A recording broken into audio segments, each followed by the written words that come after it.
Bom dia, irmãos. Abra sua Bíblia em Romanos, capítulo 1, versículos 16 e 17.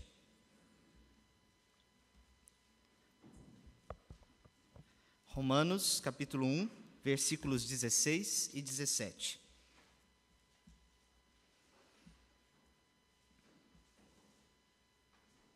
Diz assim a palavra do Senhor: pois não me envergonho do Evangelho, porque é o poder de Deus para a salvação de todo aquele que crê, primeiro do judeu e também do grego, visto que a justiça de Deus se revela no Evangelho de fé em fé, como está escrito: o justo viverá por fé. Oremos mais uma vez. Senhor, nós te rendemos graças por este dia, por esta oportunidade que o Senhor nos dá de estarmos em Tua casa, de podermos ouvir a Tua palavra, de podermos cantar louvores ao Teu santo e adorado nome, Senhor.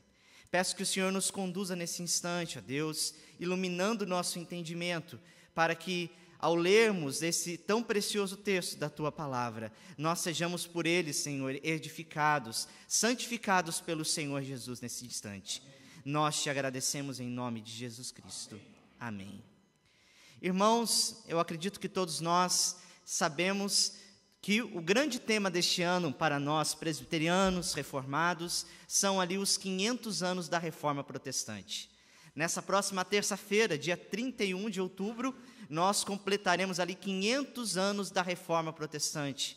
500 anos em que um monge agostiniano pregou ali 95 teses na capela de Wittenberg, denunciando, de certa forma, os abusos da Igreja Católica naquela época e fazendo uma revolução ali em todo o seu mundo, no mundo europeu naquela época. Nós temos celebrado ao longo de todo esse ano de 2017, com conferências, com palestras, com pregações que lembram a respeito da Reforma Protestante. Livros têm sido escritos ao longo desse ano que falam desta realidade, falam do legado dos reformadores, do legado de Lutero, do legado de Calvino, do legado de John Knox e de tantos homens que surgiram nesses dias e trouxeram ali ensinamentos que para nós são preciosidades até os dias de hoje. Contudo, meus irmãos, quando nós lemos esse texto das Sagradas Escrituras, eu quero pensar com os irmãos sobre um grande legado da Reforma Protestante. O maior legado que a Reforma nos deixou ali desde 517 e tem prevalecido até hoje, que foi resgatado naqueles dias, é o que este texto nos ensina, que é o Evangelho do Senhor Jesus, que é recebido pela fé nele, somente pela fé. E é sobre esse Evangelho que eu gostaria de falar, de compartilhar com os irmãos hoje. É a respeito do que é esse Evangelho, a qual o apóstolo Paulo e tantos homens ao longo da história foram movidos por ele, foram levados a compartilhar, a incendiar o mundo onde eles estavam, a respeito desta palavra, deste poder de Deus na vida das pessoas. Então, o que é o Evangelho? Qual que é o grande legado que a Reforma Protestante nos deixou? E nós podemos dizer que é o Evangelho, que é crer no Evangelho do Senhor Jesus Cristo. Esse é o grande legado que nós temos de tantos anos, que nós temos hoje o privilégio de recebermos da parte de Deus. E a primeira coisa que nós podemos pensar a respeito do Evangelho de Jesus Cristo é que o que está ali escrito no versículo 16. Pois não me envergonho do Evangelho, porque é o poder de Deus para a salvação de todo aquele que crê, primeiramente do judeu e também do grego. Aqui o apóstolo Paulo ele vai definir o tema de toda a epístola aos Romanos, de todo esse tratado teológico que ele escreveu aqui ao longo de vários capítulos. Ele vai falar sobre este tema da justificação pela fé, do Evangelho que chegou até ele por meio do Senhor Jesus, e o qual ele ansiava, ele desejava tão grandemente compartilhar com as pessoas. Nós olhamos aqui para os primeiros capítulos, para o capítulo 1, no versículo do 1 até o versículo 15. E nós vamos ver Paulo fazendo uma saudação, falando aqui do desejo que ele tinha de compartilhar o evangelho com aquelas pessoas, com os romanos, porque era uma igreja que até então ele não tinha conhecido pessoalmente. Ele ouviu falar ali de como esta igreja foi plantada, pelas pessoas que foram plantadas, mas não foi ele diretamente quem trabalhou com eles, quem pregou o evangelho a eles. E num dos momentos assim de paz, particularmente, que Paulo teve na sua vida, porque a sua vida foi marcada por tribulações, por causa do evangelho, por causa de conflitos que estavam sendo resolvidos, perseguições. Então, ele sentou num momento assim de mais tranquilidade e escreveu essa carta aos romanos para uma igreja que ele ansiava com todo o coração conhecer. E aqui, nesses primeiros versículos que introduzem, ele fala que ele tem um anseio muito grande de conhecer os romanos e de pregar o evangelho para eles, de estar com eles para poder falar do evangelho de Jesus Cristo, para falar dessa grandeza que transformou a vida dele, que tem transformado a vida de tantas pessoas. E aqui é interessante que ele se coloca como um devedor, eu devo a vocês esta palavra, eu devo a vocês a falar do evangelho, a explicar a respeito das boas novas de Jesus Cristo. Por isso ele escreve essa carta, porque já que ele não poderia estar presente fisicamente como era a vontade dele, então ele escreve esta epístola, manifestando o seu desejo e falando a respeito deste evangelho tão maravilhoso, que alcançou a vida dele, que transformou a vida dele, e que certamente estava transformando a vida dos romanos naquela época. Então, meus irmãos, nós podemos presenciar isso, e a primeira coisa, vendo que nós podemos perceber, que o evangelho é o poder de Deus para a salvação dos homens.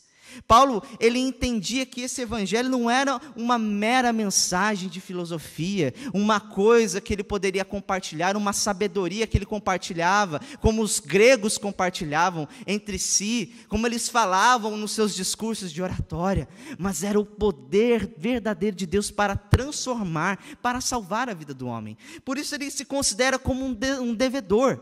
Ele se coloca aqui no desejo, na obrigação que ele tinha de pregar o evangelho. Por isso ele começa dizendo: pois eu não me envergonho do evangelho, que é o poder de Deus.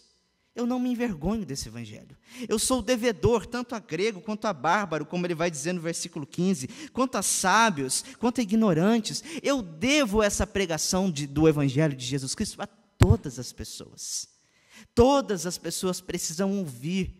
E aqui essas palavras, bárbaros, gentios, sábios, ignorantes, talvez eles falam ali da realidade do mundo gentílico, porque os judeus foram os primeiros a receber o evangelho, eles foram os primeiros a se converterem à fé cristã, eles foram os primeiros ali a receberem Jesus Cristo como Senhor da vida deles. Contudo, essa mensagem não estava restrita apenas ao povo judeu, mas também àqueles que não faziam parte da religião judaica. Eles também poderiam receber do evangelho de Jesus Cristo. E aqui a ideia, meus irmãos, quando Paulo fala que ele é devedor, é mais ou menos aquele tipo de dívida, porque John Stott ele vai falar que tem dois tipos de devedores: aquela dívida direta e aquela dívida indireta. O que é essa dívida direta? É quando eu te devo alguma coisa e eu tenho que lhe pagar, certo? E aquela dívida indireta, por exemplo, é quando o Edinaldo, ele passa um dinheiro para a Natália, está devendo um dinheiro à Natália, ele pega esse dinheiro, dá para mim e fala assim: olha, você passa esse dinheiro para a Natália. Então, de certa forma, indiretamente, eu estou devendo a Natália. E era mais ou menos nesse sentido que Paulo se sentia devedor do evangelho às pessoas, porque ele recebeu o evangelho de Jesus Cristo, ele recebeu toda essa revelação, essa obra de Deus na vida dele. Então, como ele se sentia devedor de tudo aquilo que ele recebeu, ele tinha que compartilhar, ele tinha que falar. Por isso ele dizia: eu não me envergonho desse evangelho. Meus irmãos, nós não podemos nos envergonhar do evangelho. Nós não podemos desprezar a mensagem do evangelho. Muitas vezes nós legamos a obrigação de falar do evangelho ao pastor, legamos a obrigação de pregarmos o evangelho aos evangelistas, aos missionários a quem nós enviamos além das fronteiras para podermos falar a respeito do amor de Jesus. Mas todos nós que estamos aqui, somos alcançados pelo Evangelho de Jesus Cristo. E nós somos devedores às pessoas que estão lá fora. Se nós recebemos de graça, nós temos que compartilhar também o Evangelho com os nossos.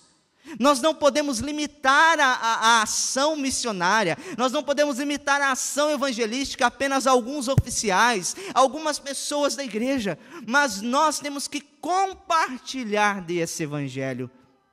E quando o apóstolo Paulo lhe diz, pois não me envergonho do Evangelho, talvez ali ele se refira a uma tentação que ele sofria, talvez de se envergonhar no certo sentido de que a palavra do Evangelho era recebida como loucura pelos gregos, pelos gentios naquela época, porque era uma palavra que envolvia a morte de um homem justo, de uma forma vergonhosa, como era totalmente desprezada nos dias do Império Romano. Os romanos, eles não se agradavam em ouvir uma palavra como essa, que Jesus Cristo, um homem, foi morto numa cruz, pendurado no madeiro para se fazer maldição por causa deles. E ainda mais quando eles ouviam a respeito da ressurreição dos mortos, que este homem, além de ter sido crucificado, ele morreu e ressuscitou dos mortos. Para eles, essa era uma mensagem de loucura. Para aqueles romanos que viviam naquela imperiosa cidade de Roma, com os seus costumes altamente ali requintados, com a sua sociedade tendo em vista como em alta estima pela época, talvez parecesse vergonhoso uma mensagem dessa. Trazer uma mensagem dessa para um ambiente daquele. Talvez seja tentador, você assim, não, deixa eu ficar calado, deixa eu falar das coisas que vão lhes agradar, deixa eu falar das coisas que vão fazer com que eles gostem de mim. E tantas vezes, às vezes nós chegamos de certos ambientes do nosso trabalho, na nossa casa, muitas vezes nós não falamos, temos acanhamento ao pregar do Evangelho de Jesus Cristo, porque de certa forma somos nós todos tentados a nos envergonhar deste Evangelho, a nos recuar diante da sua pregação. Mas Paulo, ele nos dá um motivo muito grande para nós nos envergonharmos do Evangelho, porque ele é o poder de Deus para a salvação de todo aquele que crê. Nós não estamos lidando com filosofias de homens, nós não estamos lidando com os discursos de oratória, nós não estamos lidando com uma mensagem subjetiva de autoajuda. Nós estamos lidando, meus irmãos, com o Evangelho de Jesus Cristo, que transforma a vida daquele cruel pecador, daquele homem mais vil, e transforma num homem novo, que regenera uma pessoa, que faz o nascer de novo, que o faz nascer de novo, para que viva uma vida de fé no Cordeiro de Deus, de confiança no Senhor Jesus. É esse Evangelho, meu irmão, que transformou a minha vida e que também transforma a sua vida, que é o motivo com que você esteja aqui todos os domingos cantando, levantando as suas mãos, ouvindo da palavra de Deus. É nesse Evangelho, meus irmãos, que nós de verdade nos apegamos, fomos transformados por ele. E Paulo fala, esse é o poder de Deus. Em 2 Coríntios, no capítulo 2, Paulo vai dizer que quando ele esteve com os coríntios, ele não quis ali falar nenhuma palavra de persuasão ou palavra de sabedoria, mas ele insistiu, ele quis fazer conhecido somente entre eles Cristo e este crucificado. A mensagem do Evangelho envolve a vida e a obra do nosso Senhor Jesus. Quem foi Jesus e o que ele fez por mim? Quem foi Jesus e quais são os efeitos dessa sua obra na minha vida? Quem foi Jesus e o que ele fez, da maneira como ele transformou a minha história na cruz do Calvário, ali há mais de 2000 anos. Esse é o grande legado que a Reforma Protestante nos deixa, irmãos. Esse é o maior legado que a Reforma nos deixa. É esse Evangelho ao qual nós estamos pregando constantemente. E falando de Reforma Protestante, eu lembro-me das palavras de um grande reformador, o reformador escocês John Knox. Ele tinha um senso de dívida para com o povo escocês. Ele tinha um senso de dívida, ele amava tanto, primeiramente o evangelho de Jesus Cristo que o alcançou, e depois aquele povo, que ele foi àquela terra, ele brigou com a própria rainha, Maria ali da Escócia, enfrentava ela pessoalmente, porque ele tinha um zelo tão grande pela palavra do evangelho, tanto que uma das suas mais célebres orações é conhecida diante de todos nós, quando ele, vendo o povo escocês, que necessitava do evangelho de Jesus Cristo, se sentindo devedor daquele povo da sua pátria, que carecia de ouvir o evangelho, ele orou dizendo: ó Deus, dá-me a Escócia, senão eu morro. Dá-me a Escócia, senão eu morro. Esse era o desejo do coração daquele homem. Esse é um legado que esse reformador entendeu quando ele simplesmente entendeu esta mensagem, que é o evangelho de Deus que transforma a vida das pessoas, que pode transformar a vida de uma nação. Somos devedores, irmãos. Somos devedores dessa mensagem. E de que forma nós temos compartilhado? Como nós temos compartilhado? Nós temos compartilhado desta mensagem com os nossos irmãos. E o segundo motivo que nós podemos ver aqui, o texto nos apresenta no versículo 17, visto que a justiça de Deus se revela no evangelho, de fé em fé, como está escrito: o justo viverá pela fé. Nós vimos primeiramente que esse evangelho é o poder de Deus que transforma a vida daquele que crê. E nós vemos aqui que a fé é aquele que nivela as pessoas. O apóstolo Paulo usa até do judeu primeiramente, porque eles que receberam a aliança, eles que receberam a promessa, e depois do grego, que se estendeu a todas as pessoas que não faziam parte do mundo judaico. E aqui um meio pelo qual esse evangelho se revela é somente pela fé. E revela o quê? A justiça de Deus. Por isso, nós podemos aprender a respeito do evangelho uma segunda coisa, que além dele ser o poder de Deus para a salvação do homem, ele também revela a justiça de Deus. A justiça de Deus está revelada no evangelho. Mas você pode se perguntar aqui, mas o que é essa justiça de Deus? Talvez nós podemos pensar na justiça de Deus como um atributo divino, que fala a respeito do seu caráter, que fala a respeito de quem ele é, da justiça que está inerente ao todo o seu ser ali, que relaciona a santidade que ele tem, a sua santidade em relação a todos os outros seres, em relação a todas as outras coisas. Ele é um Deus justo, ele é um Deus santo, e ele é um Deus que executa a sua justiça a todos os seres. E como que essa justiça de Deus se revelou? E também podemos pensar nessa justiça como uma intervenção divina, como uma intervenção de Deus para salvar o seu povo. Porque ali no Éden, nós sabemos que todos pecaram, todos ali, Adão e Eva, eles desobedeceram a Deus, e as consequências do pecado, elas vieram para toda a humanidade, e todos nós vivenciamos os efeitos do pecado, nos colocam ali em inimizade contra Deus, como nós lemos ali no capítulo 5 de Romanos. E Deus, pela sua justiça, Ele manifestou a sua justiça como um ato de misericórdia, salvando os seus eleitos, aqueles a quem Ele, de antemão, Ele elegeu antes da fundação do mundo, para serem seus, para salvar o seu povo. Então, a justiça de Deus nós podemos entender também como uma intervenção salvadora de Deus por meio do seu povo. Deus, Ele vem ali, Ele poderia ali fazer com que toda a sua ira recaísse sobre nós, e nós teríamos que ficar calados diante dessa situação. Mas Deus, Ele manifestou a sua misericórdia, quando fez cair a sua ira sobre o seu Filho, e por meio do seu Filho, que suportou toda a ira de Deus ali na cruz do Calvário, aquele que crê em Cristo, ele pode ter uma vida renovada, transformada, salva desta ira de Deus, salva dos efeitos desta ira de Deus, que perdurarão por toda a eternidade. Irmãos, Deus manifesta a tua justiça ao enviar o seu Filho Jesus Cristo para nos salvar. E é essa verdade que deve, meus irmãos, fazer arder o nosso coração. Nós éramos inimigos de Deus. Nós estávamos mortos em nossos delitos e pecados. Nós não tínhamos vida em nós mesmos. Nós não éramos nem como aqueles mortos andantes do filme The Walking Dead, para aqueles que assistem, aqueles zumbis, aqueles mortos-vivos. Nós estávamos mortos mesmos. Mas Deus, pela sua misericórdia, pela sua graça, Ele nos regenerou por completo, irmãos.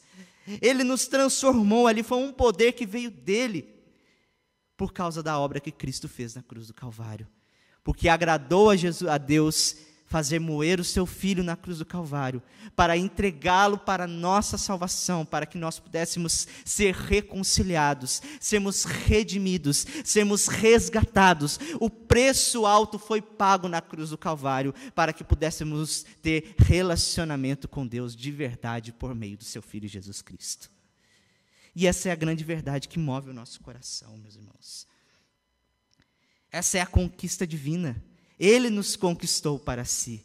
Ele nos conquistou para si. Por isso, podemos entender a justiça de Deus a partir dessas três características, como um atributo, como uma ação divina de nos salvar e como uma conquista do próprio Deus em salvar aqueles que são seus para si mesmo. E o meio pelo qual isso acontece é pela fé. Veja o que está escrito no verso 17. Visto que a justiça de Deus se revela no Evangelho, de fé em fé, como está escrito, o justo viverá pela fé. E aqui nós temos o grande sola da Reforma Protestante, somente a fé. Você é salvo não pelas suas obras, não pelos seus atos de caridade, não pelas indulgências que você comprava antigamente pelas mãos dos padres da Igreja Católica, ou pelo perdão que eles concediam aos seus fiéis, quando eles jogavam algumas moedinhas no gasofilácio e tiravam algumas almas do purgatório. Não, é somente pela fé. E literalmente nós podemos entender esse termo de fé em fé, nós podemos entender como por meio da fé e para a fé. É somente pela fé que nós recebemos a Cristo, é crendo, confiando plenamente naquilo que Ele fez por nós. Como nos ensina Hebreus capítulo 11, versículo 1, o que é a fé? A fé é a esperança das coisas que não se veem, é a certeza das coisas que se esperam, dos fatos que não se veem.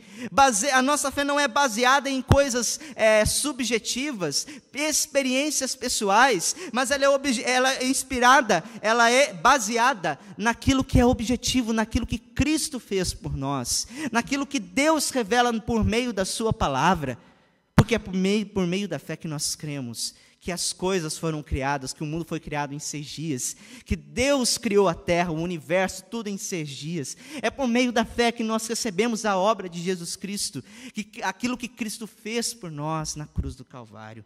É por meio da fé.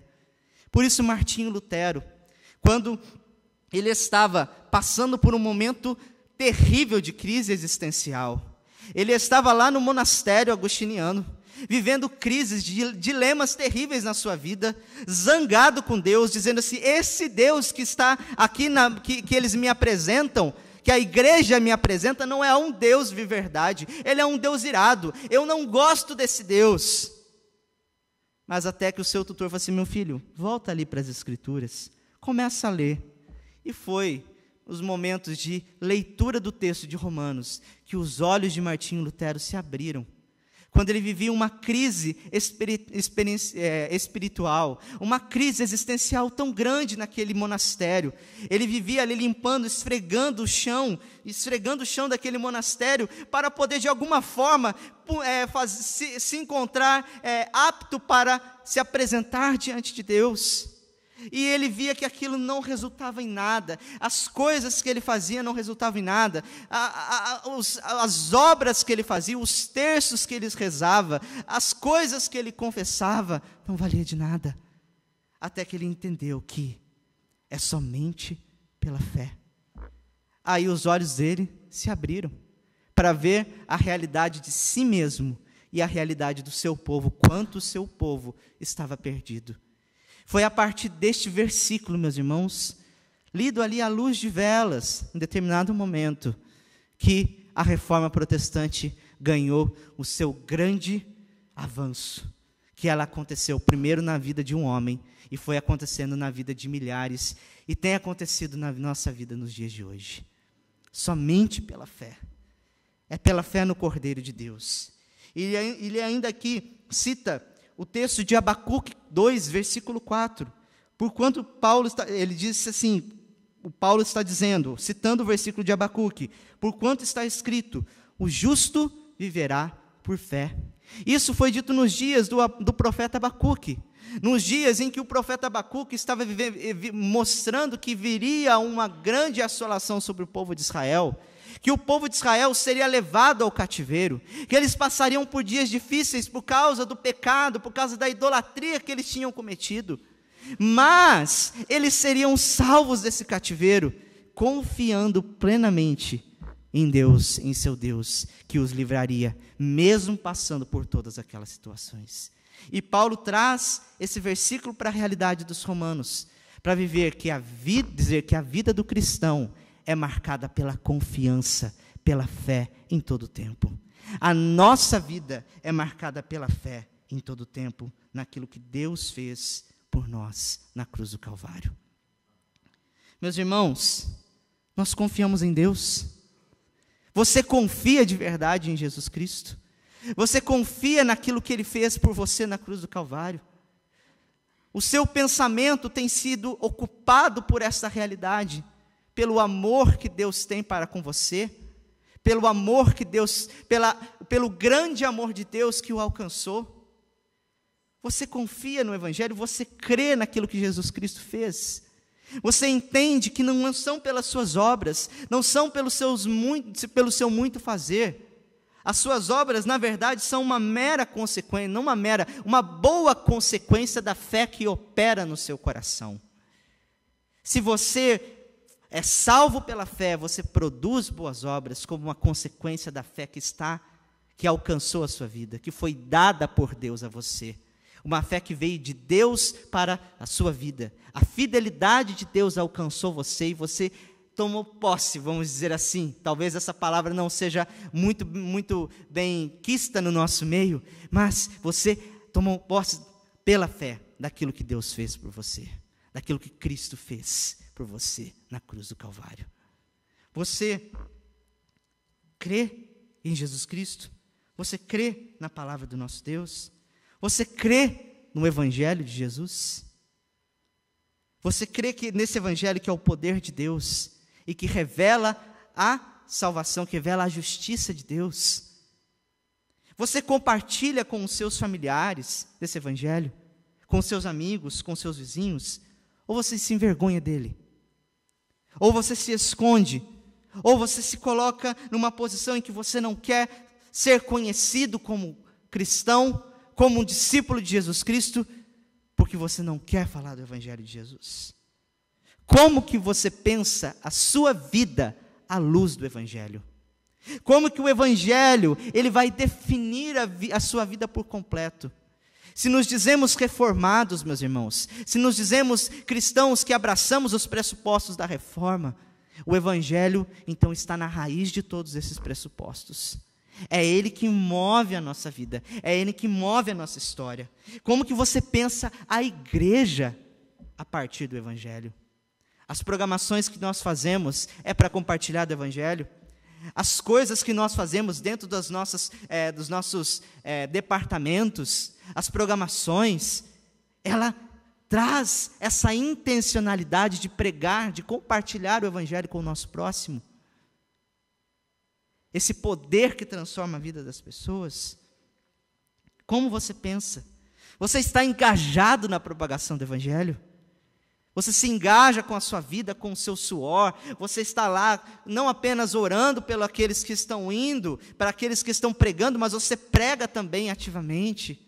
Você proclama, você fala, você compartilha daquilo que Cristo fez na sua vida, da forma que Cristo fez, aquilo que Cristo fez na cruz do Calvário, e como isso alcançou a sua vida. Você compartilha isso com os seus irmãos?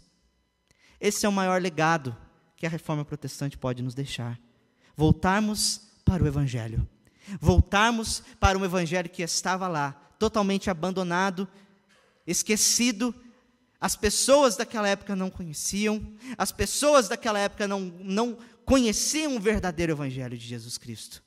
Mas Deus, na sua infinita graça, Ele levanta homens como levantou Paulo, como levantou Lutero, como levantou John Knox, como levantou Calvino, para falar desse evangelho.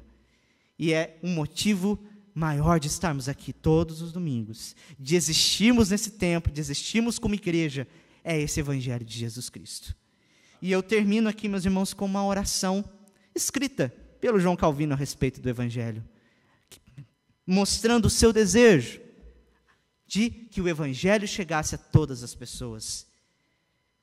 A oração que ele escreveu diz assim: oramos a ti, ó Deus de grandiosa graça e Pai de misericórdia, por todos os povos em toda parte, sendo a tua vontade ser reconhecido como o Salvador de todo o mundo, através da redenção alcançada por teu Filho Jesus Cristo.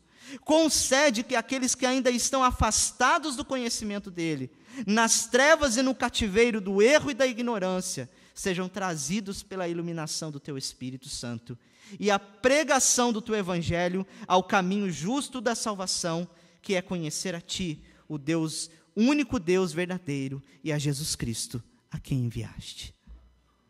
Essa é a nossa oração, que o evangelho de Jesus Cristo alcance a vida daqueles, de todos nós, seja em Osasco, seja nos nossos familiares, seja além das nossas fronteiras, seja além das fronteiras da nossa rua, do nosso vizinho, que o evangelho chegue ao coração de todos.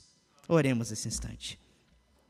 Te rendemos graças, Pai, porque o Senhor nos alcançou por meio da tua palavra, por meio do teu evangelho.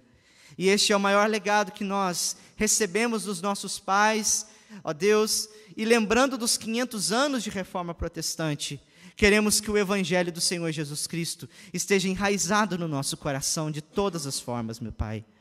Que nós sejamos aqui, Senhor, propagadores da tua palavra, que nós não nos envergonhemos do teu evangelho, daquilo que tu fizeste por nós na cruz do Calvário, mas que nós o preguemos, ó Deus, em todo o tempo, para a honra e glória do teu santo nome. E que aqueles que ainda não ouviram do teu evangelho, seja nessa cidade de Osasco, sejam alcançados por ti, Senhor.